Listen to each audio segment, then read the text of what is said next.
Hello guys! Welcome back again to my YouTube channel. Hello sa inyong lahat. Ngayon po ay Friday, July 5, 2024 at ang oras natin ay 4 o'clock na po ng hapon. So for today's video guys, meron ako sa inyong isi-share at the same time sasagutin ko na rin po yung tanong ng isa nating viewers. Shout out pala kay Ma'am Anlo Marie Magandam, 6527. Hello po sa iyo, Ma'am. Magkano yung kapital mo? Yan na karami, stock, Ma'am. Salamat po sa sagot. So, tinatanong ni Ma'am kung magkano daw po yung ating kapital. Yung ganito karami. So, totoo lang po, yung aming tindahan po ay nag-start po kami sa kapital or sa puhunan na 20,000. So, ipapakita ko na lang sa inyo yung mga picture nung time na nag-start po kami. Wait lang guys, may bibili. So, ayan guys, balik tayo. Meron lang bumili ng modest. So, ayan, medyo maingay lang po. Pasensya na kayo sa kung ano maririnig nyo kasi meron kaming kapitbahay na nagpapagawa. Ayan, doon sa pinakaharap yung may motor na yun at saka dun sa kabila. Pareha silang nagpapagawa. So, yung isa nga dito pala nakakabit ng kuryente. Ayan. Nakikabit sila. Kasi wala pa yung kuryente. May ginagawa sila sa loob. Magbabayad naman daw sila pagkatapos. So, inilista ko na lang kung kailan sila nag-start makikabit ng kuryente. Tapos, after daw na magawa, saka sila magbabayad. So, ayun na nga, balik tayo sa ating main topic. So, hindi ko na po alam sa ngayon kung magkano na po yung laman ng aming tindahan. So, nakikita niyo yung laman ng aming sari-sari store ngayon, guys. Ayan. Hindi ko na po alam kung magkano kasi hindi naman po ako nakakapag-inventory. Pero ngayon pong August 8, magpo 4 years na po yung aming sari-sari store.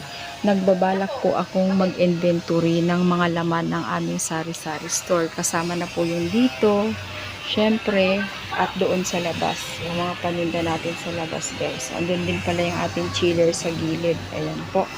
So, ayun na nga, nag-umpisa lang po kami sa 20,000 na puhunan. Sure na lang nung nag-start kami kasi nung time na yun hindi pa naman ako nagbo-vlog. Kaya, hindi pa ako nakapag-update nun. Pero, meron akong mga na-save na picture para ipakita din po sa inyo yung hitsura ng tindahan namin nung nag-start kami. So, dati po, wala po kaming mga ganito, istante. Yung sabitan po namin, ito lang. So, meron na tayong mga nadagdag at meron din po mga nadagdag na gamit. Nakapag-franchise po tayo ng ice cream. Tapos, nakapag-start tayo ng bigasan kahit hindi po ganun kadami. And, nakapagpunda na rin po tayo ng chiller. Yung pinakita ko dito sa labas, guys. Ayan. Galing na po yung status ng ating sari-sari store. So, paunti-unti nag-provide kami ng mga kailangan ng mga importanteng gamit dito sa tindahan. So, ayun po. 20,000 lang po yung pinakapuhunan dito sa aming tindahan. Tapos, syempre, pinaikot na lang po namin yung benta. So, diskarte na rin yan guys kung paano natin paiikutin o palalaguin yung ating tindahan. So, unang-unang ginawa ko dito sa tindahan is yung meron pong benta, ibibili kinabukasan at saka nakalista po yung mga hinahanap ng mga customer kasi sa 20,000 po hindi po naman natin masasabi na kompleto na kaagad yung mga kailangan sa tindahan, yung mga hinahanap ni customer.